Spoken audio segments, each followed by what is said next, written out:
Hi there, folks. Welcome back to Rich Reviews. So my latest TV show for you guys here now. This happens to be the final season of Amazon Prime show, Bosch.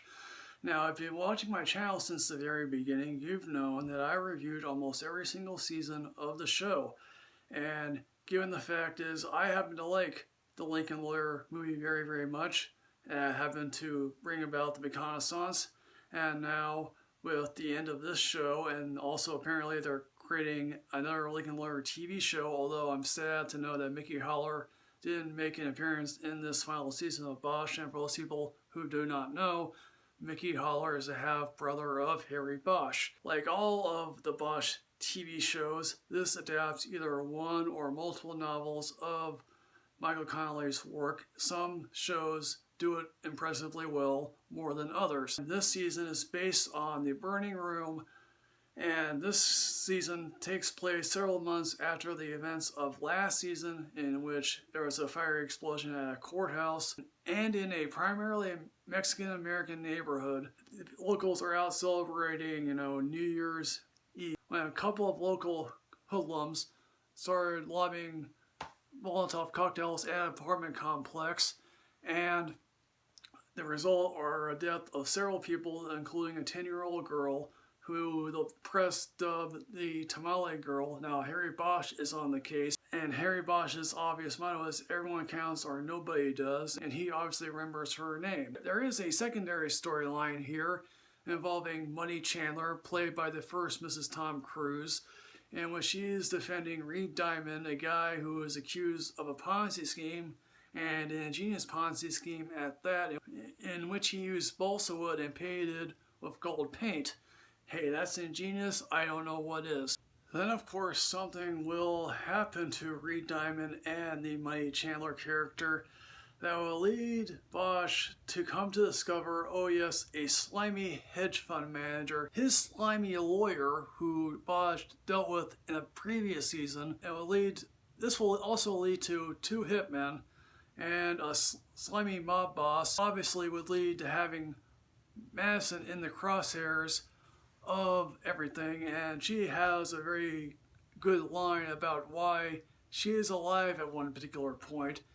And if you actually think about it, she's actually correct. You also get the obvious ancillary subplots, one involving billets and a couple of incel cops, and her war against them. Edgar's attempt to move past his shooting of a local Haitian who was a warlord during the Civil War there.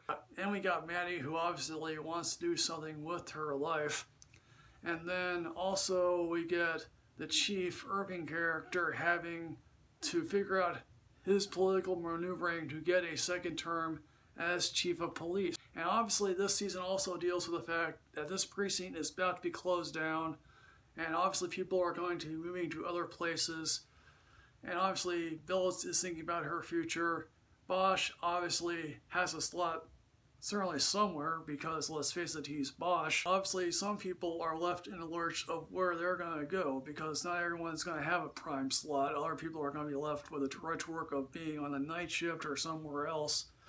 And obviously fan favorites Crate and Barrel don't really have anything much to do, but if they do have anything, they make the most of it. Now, I think what I love most about the Bosch TV show is that this thing doesn't necessarily romanticize cops. It also does not glorify police work, because in most shows it's wham, bam, boom, the cops solve everything. No, this show, like almost the previous seasons before that, have shown what cop work is like. It's drudgery. It's day in, day out, until you make a break in the case by a complete and utter accident. And again, this show is multifaceted. It's always been, Bosch versus the bad guy, the LAPD versus that other three-layer organization, and obviously Bosch versus other authority figures.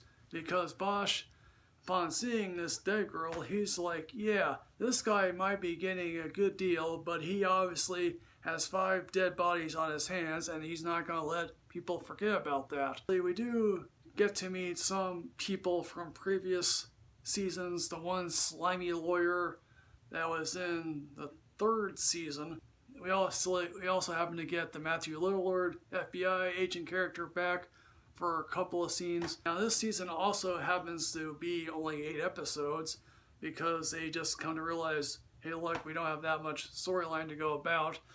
And obviously this season sort of ends with the implication of a possible spin-off series. Now if you've read the Connelly novels, you would know what happens to Harry Bosch later on in his life, and possibly the spin-off will involve Honey Chandler. Now I also happen to believe that the excellent use of LA and where everything is in LA is absolutely great. It's like no one is getting to one particular place and then 5 seconds be there when obviously there's heavy traffic. Cops have to go, at least in one area, to Las Vegas, which I think would take several hours of that. Obviously, I would recommend this season.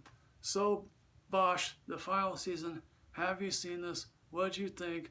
Please put everything in the comment box below here, folks. As always, folks, like, comment, subscribe, and enrich yourself with knowledge. I'll see you next time, folks. Yes, hooray.